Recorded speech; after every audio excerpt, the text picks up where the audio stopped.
What's up, guys? This is Ofo, and this is an underused match I asked for on Wild Chase's stream earlier today, and it's against, I think, Fiery Knight he goes by, unsure, and I actually already had this guy as a friend, but I don't think I had battled him, like, I already has friend code when I asked for it, so I don't think I'd battled him before, so now I guess I asked for it, and then we didn't actually end up battling. But looking at his team, I'm predicting him to lead out with his Armaldo, so I decided to lead out with my Chandelier because me being the stupid person I am, I'm under the impression that Armaldo's Water Rock. You know, I have no idea why, but I think that. But in reality, he is Bug Rock, which means that every one of my moves is going to be neutral. And because I am a expert belt Chandelier, that's not good at all. But so I go for I go for Energy Bell right here, and I figure out that it's neutral. And I'm like, oh fuck. And then to make matters worse, I see Rock Blast. And Rock Blast isn't just going to break my sub, but it's going to hit me after. But luckily, he only gets a 2-hit thing. I might have been able to survive one more, but that would have been it. So if he would have gotten a 4-hit Rock Blast, bye-bye Chandelier. So I go on my Steel Egg because I figure that I'm going to completely wall him, and this is a good chance to get up my Stealth Rocks. So, yep, that's what I do after taking a resisted Rock Blast, which did probably 15 HP, didn't do much at all. I just go for Stealth Rocks because I know right here that he doesn't really have anything he can do to me unless he has like some kind of weird like hidden power fighting or brick break. I don't know, but I'm feeling pretty safe staying in. So I set up my Stealth Rocks, and that's really nice because he does not have a spinner. And here I switch out my Sawsbuck because normally Whimsicott can be a bitch with Cotton Guard, you know, Leech Seed, Substitute, Prankster, but not only does my Sawsbuck counter Whimsicott, completely walls him. Like, Whimsicott can't do damage to me because any of his grass moves, and the only moves he can hit me with are grass moves, just boost my attack.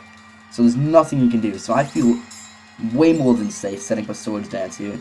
And for some reason, here's just I don't really battle. I haven't battled like Drapion or Armaldo before, so I'm under the impression this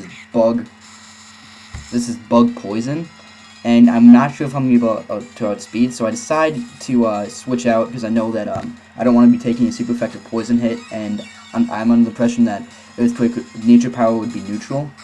But it turns out that later on I find out, I believe, that I'm faster than him, and he's Poison Dark, which means the Nature Power would have been super effective, so I just completely messed up that. That could have been maybe a small sweep right there.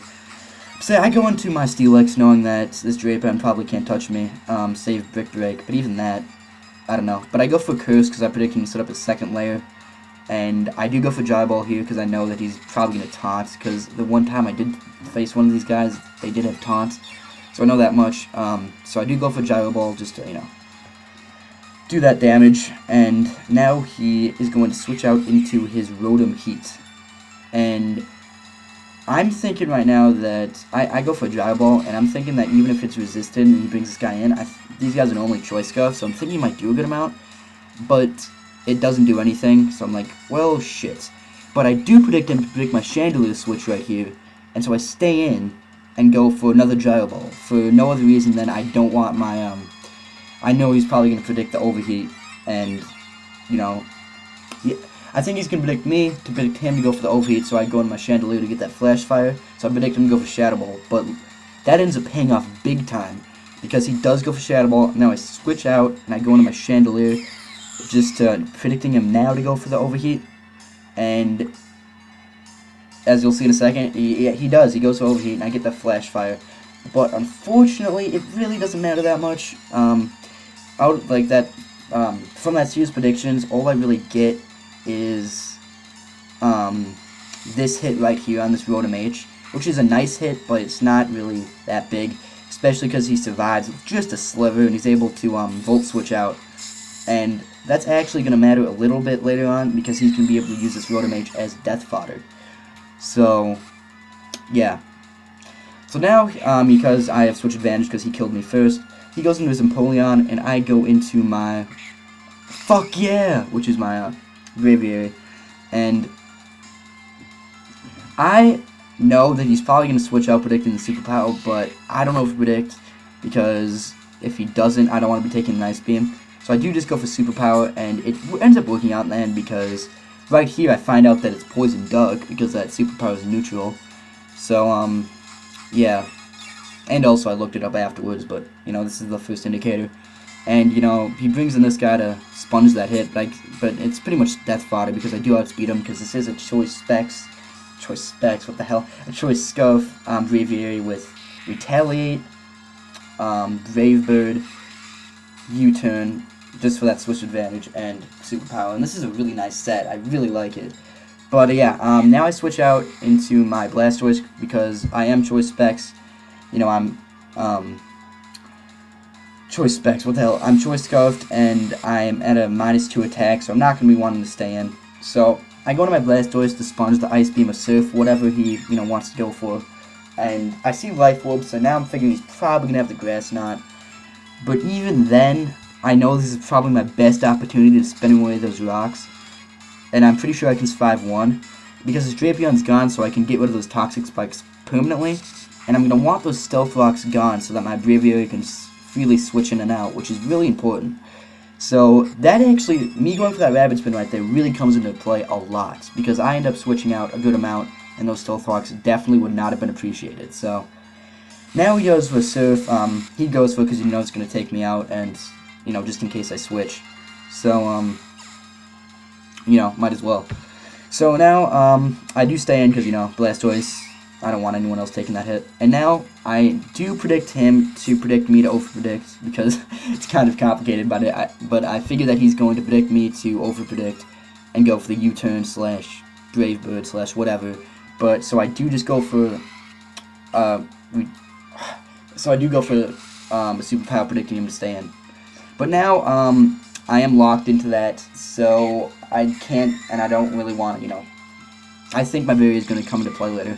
So I go into my Frostlass for like nothing more than fodder, but by that damage I know his Choice Specs, and and I have Cursed Body, so he ends up, his Psychic is disabled, and that's all he could use, so he has to struggle next turn, which is, I find, hilarious. But originally I thought that struggle was a normal type move, so I thought I was gonna be able to, you know, set up some spikes, but whatever. So now, right here, what I was saying before, he goes into his Rotom H as, you know, fodder, as I go for Retaliate, and that Retaliate would have hurt anything that wanted to come in, so even the Almoldo wouldn't have taken that well, especially after Stealth Rocks. So now I go into my, Steelix, and even if, I know he might predict that, the Focus Blast, but it doesn't really matter because I know that my Steelix really isn't going to be serving much of a purpose, so I do decide just to leave him in as fodder, and because his special defense isn't that good, and he didn't quite get enough from leftovers to get back to sturdy, that Specs Focus Blast is going to take me out, so you don't see Steelix is getting 1-hit KO'd very often. So now I go into my Braviary, and I Brave Bird, and spoiler alert, I don't switch out or change moves the rest of the game. But it actually isn't quite over yet. There's about 2 minutes at the end of this, which I could have sped up now that I think about it, but I'm not going to because, I don't know. I don't know. So he goes into his Almoldo, and this is really his only chance. But a Brave Bird is going to take him out because that is neutral, you know, Rock, Bug, you know, you guys can do that. So now the game could have been over right here. Brave Bird Whimsicott's dead, but he decides he's going to stall me out. He's trying to, you know, recoil stall me. And I don't know if he realized this, but even if he had managed to kill off my Braviary via recoil damage, I do have that Sawsbuck left, and my Sawsbuck, like I said, completely walls this Whimsicott to old living hell. And that's one reason why I like it so much, because I loathe Whimsicott. It's such a douchebag Pokemon. The only thing I probably hate more is Sableye, but it's close. I just hate the Prankster ability, you know, for Murkrow, you know, a little hat. It's really bad. I think Pranksters are really easy to abuse, is a real easy to abuse ability, but whatever, you know, it's in the game, I suppose. That's what all the advocates say, but yeah. So I'm just going through Brave Bird constantly. He's trying to stall me out. And I'm in red right now, but I think he realizes that I'm not gonna be dying from recoil, and or you know, he might have seen my Saws book.